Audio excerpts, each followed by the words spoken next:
Mr. Battaglia, why and when did you start playing Dungeons and Dragons? I started playing D&D, must have been 6th grade, I think, middle school, so like 1988, I'm gonna guess, somewhere around there, 1988, 87, something like that. This was in the original, like not AD&D, we used the original, which I had was a red book, but the first Dungeons and Dragons.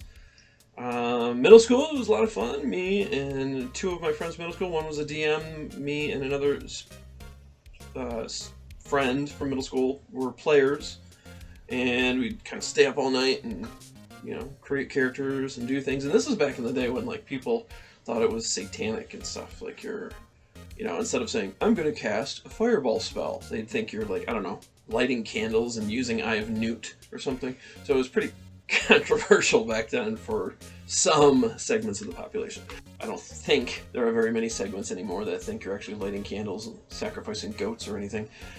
And it's just more open to people. You can find someone at a Comic-Con, you can sign up and do a one-off, you can find people online to Zoom with you and play, so it's just so much easier access now is with most things in this world with the advent of technology.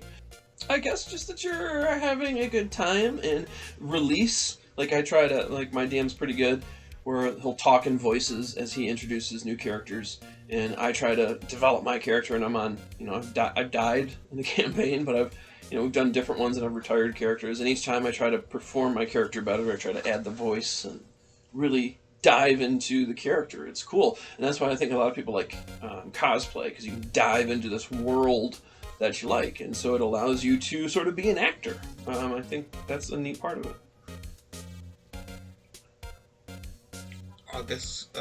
Wait.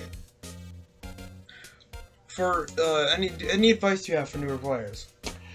Don't be afraid. Just come on out. Like I said, there's 30-something books, I think, at least, of rules. So there's, I don't know, anyone in the world that knows every rule. And a lot of the rules can be daunting, but usually people just help you out along the way. Like, you gotta roll this, you gotta roll that. And the more you do it, just like anything in life, the more you shoot free throws, the better free throw shooter you become. The more you play D&D, the better the D&D player you'll become. So don't be daunted by the amount of rules or think it's too hard to learn. Just jump in, somebody will help you along the way, and the more you play, the more you like it, the more rules you learn, and it's great. So don't be turned off by the thickness of the book or not knowing enough. Just jump in and have fun.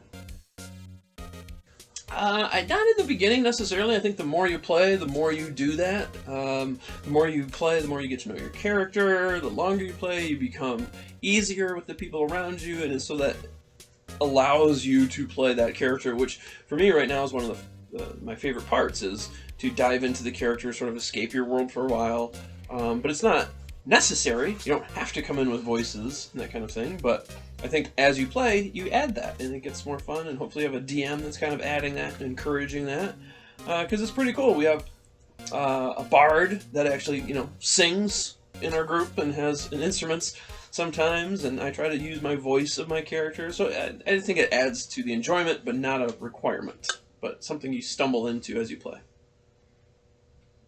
So I only started playing D&D about a year and a half ago with some older men in DeWitt, and I started because Mr. Battaglia asked me to play. I always wanted to play, but like it says in Stranger Things, it was of the devil when I was a kid. I went to a very religious school, and it was always like everything was of the devil. Music, movies, and definitely D&D. So I didn't play for a long time. I didn't have the opportunity, but when the opportunity presented itself, I was like, okay, let me see what this is all about.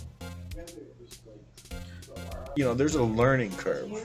There's a lot to know. Roll this, roll that for this thing, for that thing, the dungeon master, what he says.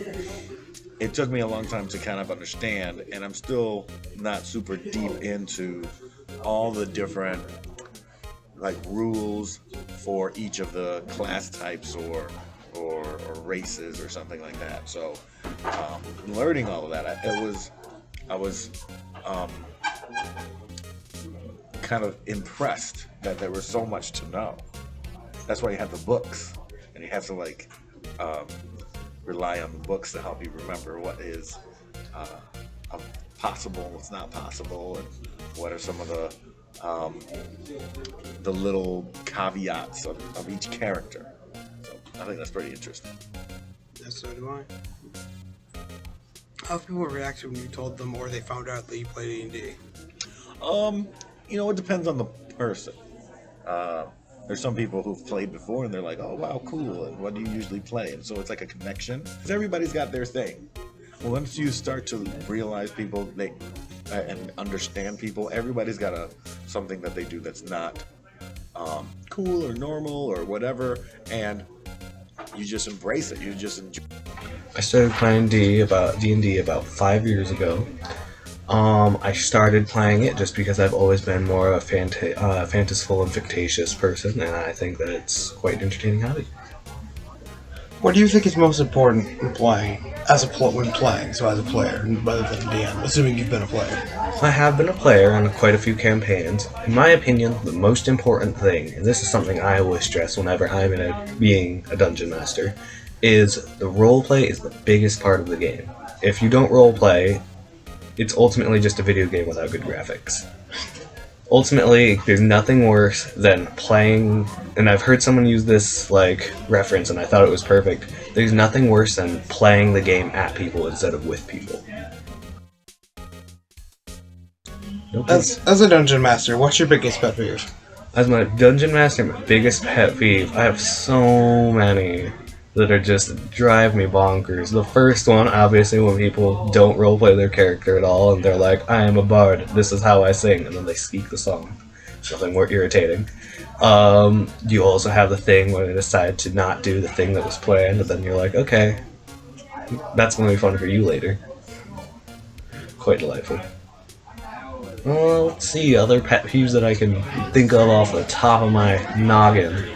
That was just a gesture in my head. Let's see, another pet peeve I would say is just when everyone at the table is talking and then they all go silent at the same time, they're like, well, you weren't listening to me. It's like, yeah. You know how it is.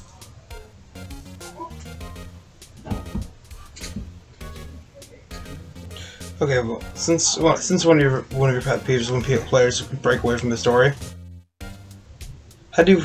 Like I said, we know how you feel when they break away, but how is your response to when they break away? Strike them down with the wrath of gods. No, of course not.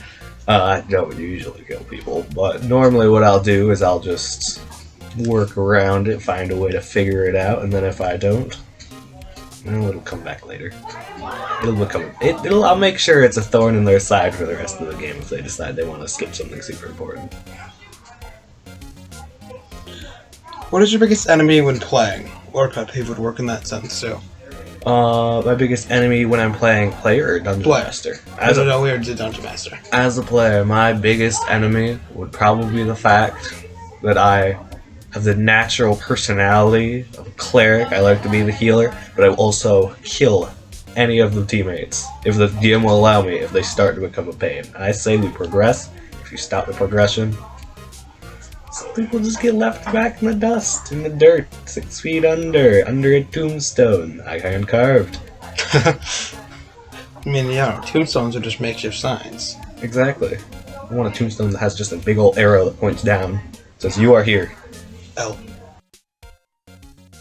Can conspire. What is your opinion on homebrew?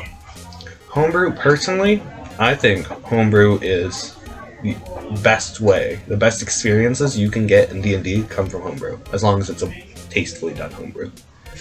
Just because the entire point of D&D is it is fictitious. It's supposed to be interesting. It's supposed to be new. It's supposed to be unique. Every campaign should be unique. So the way I see it, homebrew is basically D&D's way of avoiding every single campaign being from the books. It's basically a way of keeping it interesting. Released in 1974, the original Dungeons & Dragons was the first commercially available role-playing game. It introduced a number of things that would become standard for later editions, such as races, abilities, character classes, magic items, dungeons, armor class, monsters, treasure, etc. commonly expected to today's standards, but is still missing a large amount of what currently makes Dungeons & Dragons what it is today. For example, there are only 3 classes, 4 races, and only 3 alignments, which there are way more for today, but on top of this, players were expected to have owned and played a miniatures wargame Chainmail and Outdoor Survival, 2 other board games not sold separately to Dungeons & Dragons. This made the original Dungeons & Dragons very unwelcoming to new players, but it still sold very well despite this, credited as still being incredible for those with bright imaginations and those good at storytelling, as is today. Basic set of Dungeons & Dragons. Released in 1977, this included such things as rules for adventuring in dungeons, going over character levels 1 through 3, game concepts, method of play, etc. Funnily enough, though, it wasn't fully compatible with Advanced Dungeons & Dragons, which players were expected to move to after level 3. It was created when TSR Inc. revised in 1981. This is when D&D split into 2 separate product lines. Editor Tom Moldbay, who had previously written Adventures for Dungeons & Dragons, brought basic Dungeons & Dragons further away from Advanced Dungeons & Dragons' more advanced mechanics. The box contained a 64-page rule set, 8 polyhedral dice, and the adventure module, The Keep on the Borderlands. It was designed for players of levels 1 through 3 and was released alongside the Expert Set. This is sometimes referred to as Moldbay. The Expert Set was released by Stephen R. Marsh and Dave Cook. The Expert Set was meant for players to go from levels 4 to 14 after the 1 to 3 from the Basic Set, and was released alongside the Basic Set revision. The Isle of Dread set was in the set as an example of an outdoor adventure and setting. Dice and cover art by Abril Otis.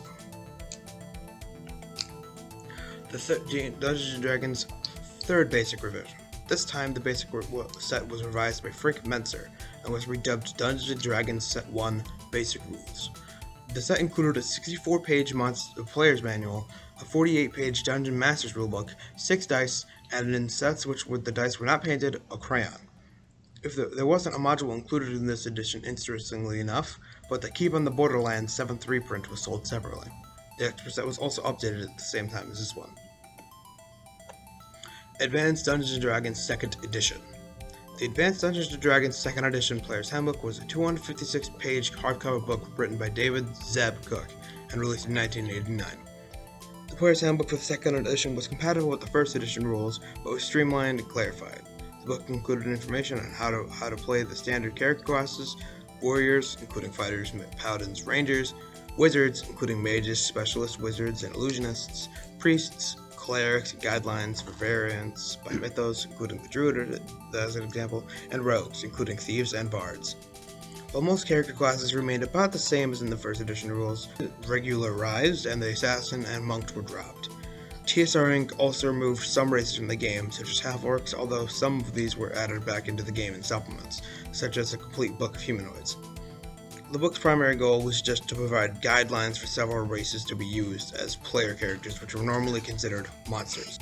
A major revision of the Advanced Dungeons & Dragons rules was released in the year 2000, the 1st edition published by Wizard of the Coast, which acquired TSR in 1997. As the basic game had been discontinued some years earlier, and the more straightforward title was more marketable, the word Advanced was dropped, and the new edition 3rd, or 3 for short. Notice how the basic set was both discontinued and is no longer mentioned as a 3rd edition whatsoever. It also served as the basis of a broader role-playing system designed around 20-sided die called the D20 system. The D20 system uses a more unified mechanic than earlier editions, resolving nearly all actions with the D20 die roll plus appropriate modifiers. Modifiers based on ability scores follow a standardized formula. Saving throws are reduced from 5 categories based on forms of attack to 3 based on type of defense. The combat system is greatly expanded, adopting into the core system most of the optional movement and combat systems of the 2nd edition Player's Option, Combat and Tactics book. 3rd edition combat allows for a grind system, encouraging highly tactical gameplay and facilitating the use of miniatures.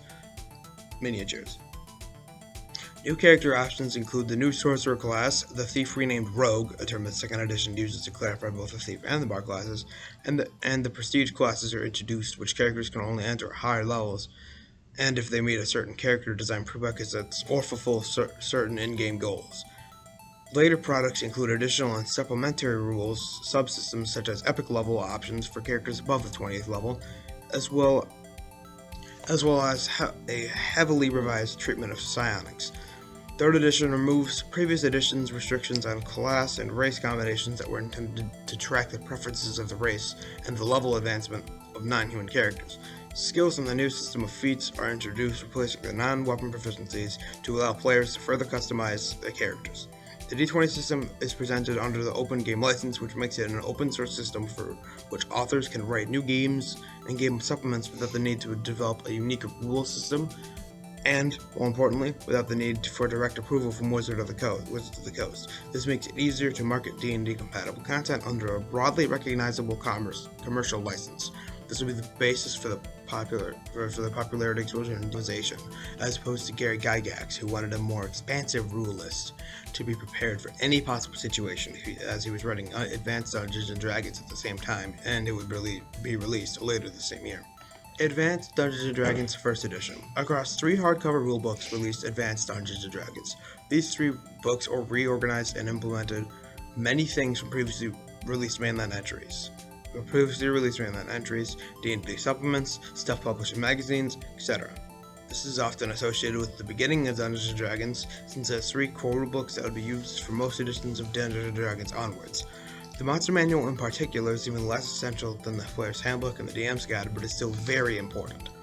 Some reviewers are even astonished at the fact that not every player and Dungeon Master owned a Monster Manual. Monsters from the manual at this point, and for the foreseeable future, would use monsters from our own folklore as human beings and different cultures, and monsters created from scratch for the game itself. Second revision of the basic set rules. D&D version 3.5. In July 2003, the revised version of the 3rd edition D&D rules, termed the version 3.5, was released that incorporated numerous small rule changes, as well as expanding the Dungeon Master's Guide and Monster Manual. This revision was intentionally a small one, focusing on addressing common complaints about certain aspects of the gameplay, hence the half-edition version number.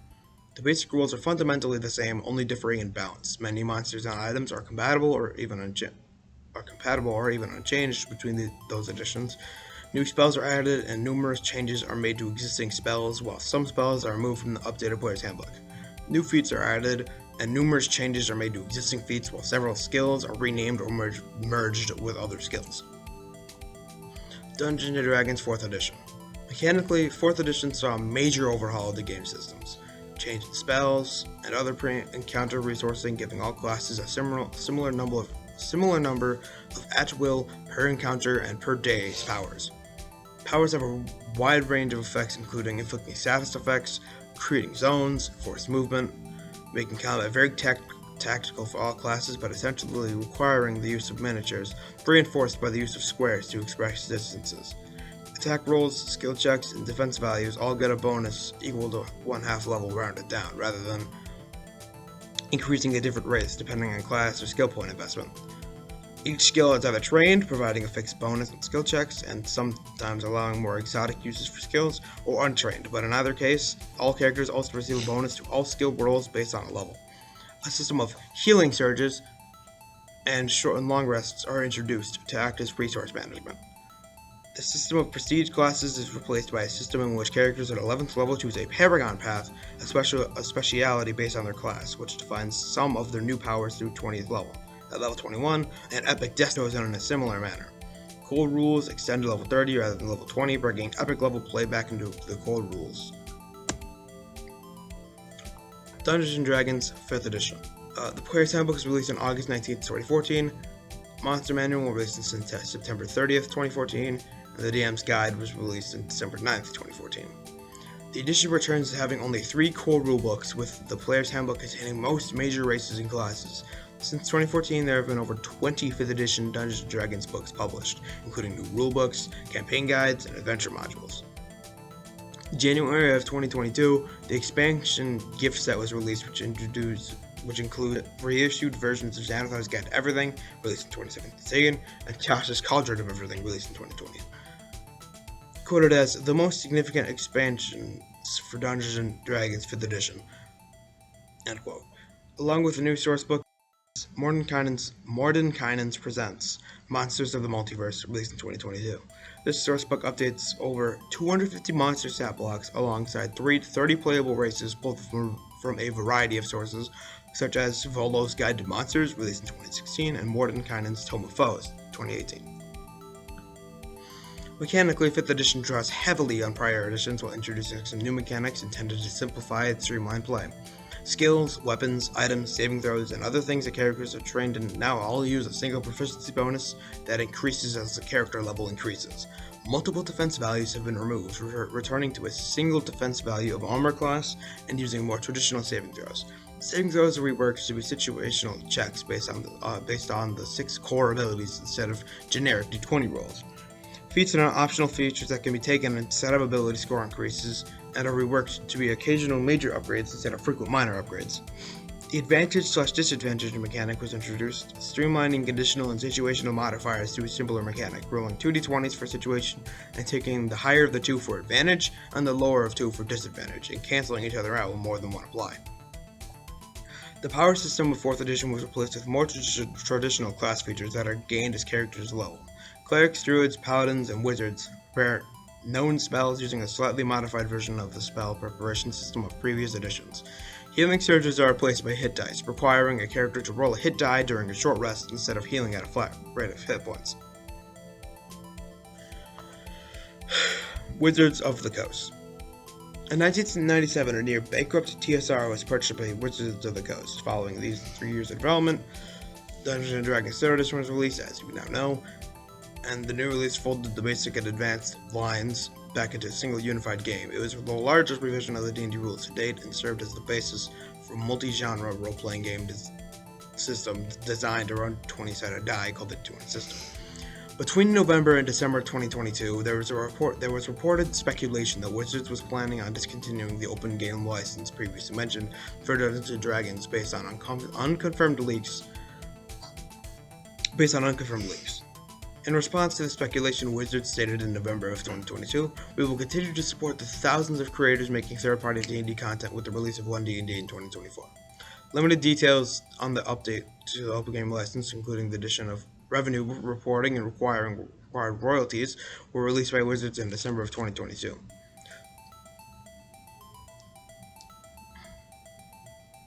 Leonard Codega in January of 2023 reported on the details from a leaked full copy of the Open Game License 1.1, including updated terms such as no longer authorizing the use of 1.0.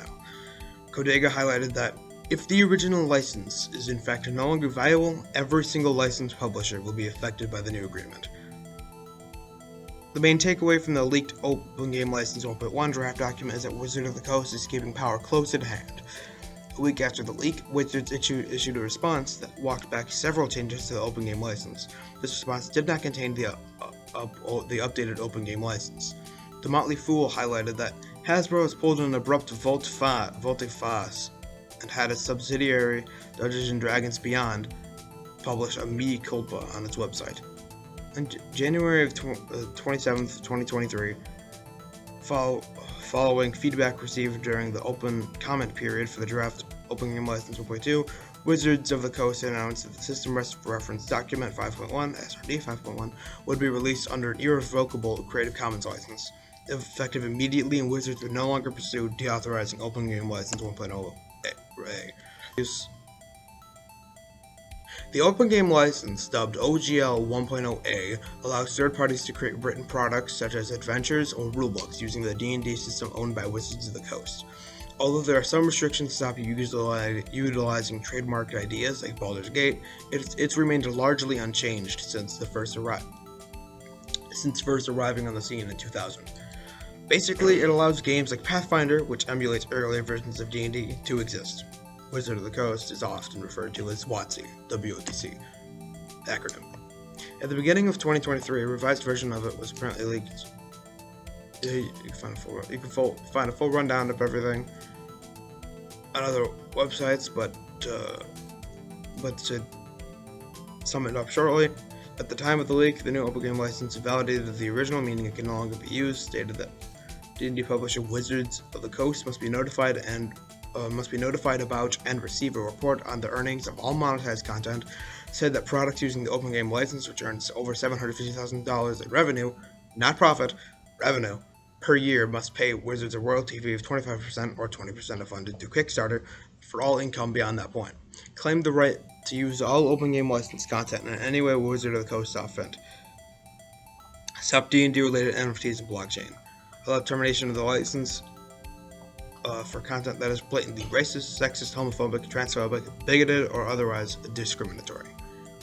Which is the only good thing that came out of all of that. This led to widespread controversy in which industry figures decried the change, and over 60,000 people signed an open letter condemning these alterations shortly afterward. A major dev then decided to break away from Dungeons & Dragons and create its own tabletop RPG system, and Pathfinder publisher Paizo announced a license of its own as well. This outcry wasn't just from businesses either. So many fans canceled their online D&D subscription that it crashed the page. It seemed as if the entire industry was united against these alterations, and many questioned whether it was legal to deauthorize the open game license in the first place. After days of silence, WotC finally responded with a blog post addressing the turmoil that reversed many of the proposed changes, calling the leaked version a draft, and an altered version of the open game license soon followed. The new one would not contain a royalty structure or royalty fees, it did not include financial reporting or registration requirements, clarified that creators own their content, stated that anything already released under the original open game license would be completely unaffected, said that live streams, virtual tabletops, and actual plays are also not affected. The public response to these concessions was resounding. Before January was out, Wizards published a new blog saying that 88% of those surveyed did not want to use the new open game license, 89% were dissatisfied with rejecting the old one. From Wizards to the Coast. The live survey results are clear. You want the original open game license. You want irrevocability. It then announced the unthinkable, that Wizards of the Coast is backing down and leaving the open game license alone. It would also make the entire system reference document containing classes, races, and mechanics freely available under the Creative Commons license. This was a huge about turn, and no one saw it coming. In essence, Wizards admitted defeat and scrapped the plans that it had fought so hard to introduce. Begin quote, "We wanted to protect the D&D play experience into the future," the blog post read. "We still want to do that with your help. We're grateful that this community is passionate and active because we'll need your help protecting the game's inclusive and welcoming nature. We wanted to limit the open game license to tabletop RPGs, and with this new approach, we are setting that aside and counting on your choices to define the future of play." End quote. The decision was met with widespread celebration online, and the controversy seems to be over, for now. Even though we're back to where we started, or better off, earnings fans trust again will likely be a long and arduous journey for Wizards of the Coast.